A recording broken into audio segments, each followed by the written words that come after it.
ఓం నమ శివాయ. మనము సంపూర్ణ శ్రీ శివ మహాపురాణంలోని సంచలనాత్మకమైన సంధ్యాదేవి తపస్సు వరాలు చూద్దాము. ఇంతకుముందు మనం చెప్పుకున్నట్టు బ్రహ్మాదులకు బుద్ధి కరవడం కోసం లీలా దర్శనమిచ్చారు కదా శివుడు. ఆయన స్ఫురణతో అంట సంధ్యాదేవికి జ్ఞానం వచ్చిందంట. ఆ జ్ఞానంతో ఆమె పశ్చాత్తాపడ్డారట. ఏదో పుట్టగానే తండ్రిని తోబుట్టుల్ని కామవ్యవసనం చేశాను కదా అని చెప్పి ఆమె చాలా బాధపడి ఆ పాపానికి పరిహార్థం కోసమని తపస్సు చేయడానికని ఆవిడ చంద్రభాగ పర్వతానికి వెళ్ళిందట.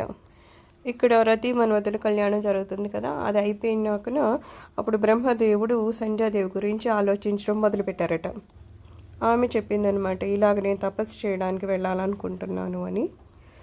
ఆయనకి తెలుసు కదా వీళ్ళ మీద కొంచెము ఆమె మంచి అభిప్రాయంతో లేదు, లేకపోతే ఏదో కోపంతో ఉంది. కాబట్టి బ్రహ్మదేవుడు ఏం చేశాడంటే వశిష్ఠుడిని పిలిచి, ఆ అమ్మాయికి ఏమో తపో విధానం ఏంటో తెలియదు కాబట్టి నువ్వు వేరే రూపంలో వెళ్ళి ఆమెకి ఆ తపో విధానం అవన్నీ బోధించిరా అని ఆజ్ఞాపించారట. అయితే వశిష్ఠుడు మరో రూపంలో ఒక బ్రహ్మచారిగా ఆమె దగ్గరికి వెళ్ళి ఆయనకి ఆమెకు కావాల్సిన ఆ తపో విధానాన్ని అంతటినీ ఆవిడికి చెప్పి ఆ తర్వాత ఓం నమః శంకరాయ అనే మంత్రాన్ని ఉపదేశించి వచ్చారట.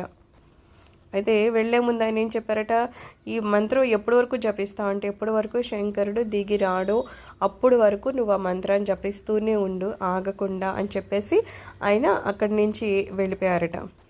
ఇంకా ఆమె చాలా తీవ్రంగా తపస్సు చేయడం మొదలుపెట్టిందంట. ఎంతలాగా అంటే అందరూ ఆవిడని చూసి ఆశ్చర్యపోతూ ఉండేవారనమాట. అంత బాగా తపస్సు చేస్తూనే ఉన్నదంట. అయితే ఈ తపస్సు ఇలా జరుగుతూనే ఉంది. ఎంతకాలం జరిగిందంటే ఆ కాలంలో దక్షుడికేమో అశ్విని భరణ్యాది 27 ఆడపిల్లలు పుట్టారట. ఈ 27 అమ్మాయిల్ని ఆయన చంద్రుడికి ఇచ్చి వివాహం చేస్తారనమాట. అయితే దక్షుడు కూతురులు ఈ 27 భార్యలు అయినప్పటికీ ఇక్కడ చంద్రుడు ఏం చేస్తాడు, కేవలం రోహిణితో మాత్రమే ప్రేమగా వ్యవహరిస్తూ ఉంటాడు, మిగిలిన వాళ్ళని పట్టించుకోవడం మానేస్తూ ఉంటాడు అనమాట. అయితే వీళ్ళందరికీ కాస్త బాధ కలిగి వాళ్ళ తండ్రి అయిన దక్షుడి దగ్గరికి వెళ్ళి చెప్తారు, ఇలాగ మా భర్త కేవలం రోహిణిని అయితే చూస్తున్నారు కానీ మమ్మల్ని పట్టించుకోవడం లేదని. అయితే ఇంకా దక్షుడు చంద్రుడి దగ్గరికి వెళ్ళి సంజాయించడానికి ప్రయత్నాలు చేస్తూ ఉంటాడు.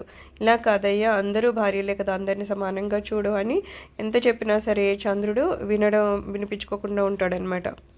ఇంకా దక్షుడికి చాలా కోపం వస్తుంది.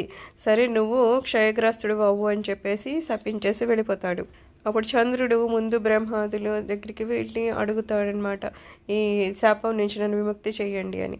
అప్పుడు వాళ్ళందరూ ఏమో ఈ సంధ్యాదేవి చాలా తపస్సు చేస్తుంది కదా, ఆమె దగ్గరికి ఈయన పట్టుకుని వస్తారు కానీ ఆమె ఇంకా ధ్యాన సమాధిలోనే ఉండిపోతుంది కాబట్టి వీళ్ళని ఆమె పట్టించుకోదనమాట. ఇంకప్పుడు మార్గాంతరంగా అంటే బ్రహ్మదేవుడు చంద్రభాగ అనే ఒక నదిని సృష్టించి చంద్రుణ్ణి అందులో స్నానం చేసి పవిత్రులు అవ్వ అని చెప్పేసి ఇంకా వేరే ఏవో ప్రయత్నాలన్నీ చేస్తూ ఉన్నారట.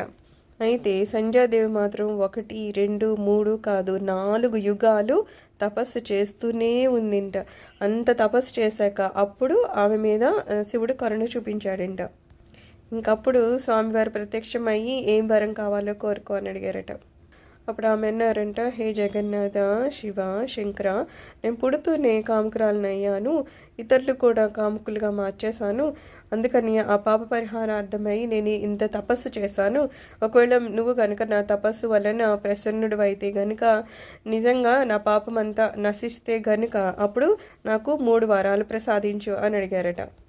అందులో మొదటి ప్రశ్న, ఏ ప్రాణి కానీ పుట్టుకతోనే కామానుభూతి పొందడానికి వీలు లేదు. 2, సృష్టిలోని సాధ్వీమణిలో నాకు అగ్రతాంబూలం దక్కాలి. 3, నా భర్త తప్ప మరే పురుషుడు నన్ను వక్ర దృష్టితో చూసిన తక్షణమే వాడు నపుంసకుడైపోవాలి. ఈ 3 వరాలని అనుగ్రహించు అని చెప్పి సంధ్యాదేవి కోరిందట. అప్పుడు శివుడు చెప్పాడంట, సరే అని చెప్పేసి ఇక నుంచి ప్రాణికోటికి 4 దశలు ఉంటాయి, బాల్య, కౌమార, యవ్వన, వృద్ధాప్యాలు అనేవి. అయితే ఎప్పటి వరకు వాళ్ళు బాల్య కౌమారాలులో ఉంటారో వాళ్ళకి ఇలాంటి కామోద్రేకాలు ఏం కలగవు.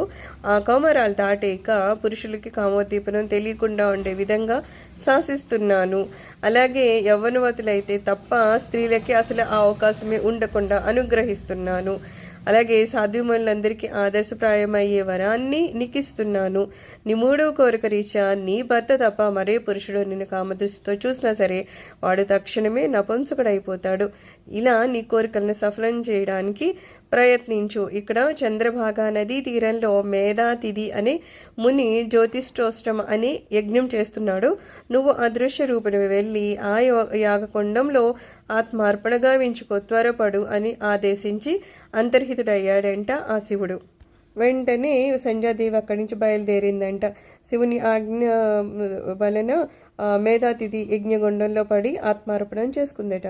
అయితే ఆమె అదృశ్య రూపిణిగా వెళ్ళారు కాబట్టి ఎవరికి ఆవిడ కనిపించలేదట. అయితే ఆమెమో మహాతపస్విని కదా, అందుకని అగ్ని దగ్ధమైన ఆమె శరీరం నుంచంట మామూలుగా అయితే ఏవో కవరు కంపలు ఏవో రావాలి, అలా రాకుండా పురోడాస పరిమాణాలు వచ్చాయంట. అందువలన ఎవరు గుర్తించలేకపోయారంట. అగ్నిపరమైన ఆమె సూర్య మండలాన్ని చేరింది. ఆమె అందులోకి వెళ్ళాకన సూర్యమండలాన్ని చేరుకుందట. అప్పుడు సూర్యుడు ఆమె దేహాన్ని 2 భాగాల కింద చేశారట. అందులో ఒకటి ప్రాతః సంధ్య అట. ఇదేమో దేవత ప్రీతికారిణి అంట. మన ప్రాతః సంధ్యలో దేవతలకి ప్రీతికరమైంది ఉంటుంది. రెండవదేమో సాయం సంధ్య అట. ఇదేమో పితృదేవతలకు ప్రియమైందంట. ఆమె ప్రాణాన్ని పునః యజ్ఞగుండానికి మళ్లించాడు శివుడు. అందువలన మళ్ళా యజ్ఞకొండంలో నుంచి ఒక అపురూపమైన బాలికగా ఆమె ఆవిర్భవించారట. అయితే అక్కడ చాలామంది మునులు ఉన్నారు కదా, అందులో ఒక ఆయన మేధాతిథి ఆమె తన కూతురిగా ఆయన స్వీకరించారట. అయితే ఆమె ఎప్పుడు ధర్మోల్లంఘనం చేయకూడదు అని చెప్పి ఆయన భావించి ఆ సంకల్పంతోనే ఆమెకి అరుంధతి అని నామకరణం చేశారట. ఆమె అల్లారు ముద్దుగా పెరిగింది. కొంతకాలమేక యుక్త వయసు వచ్చింది.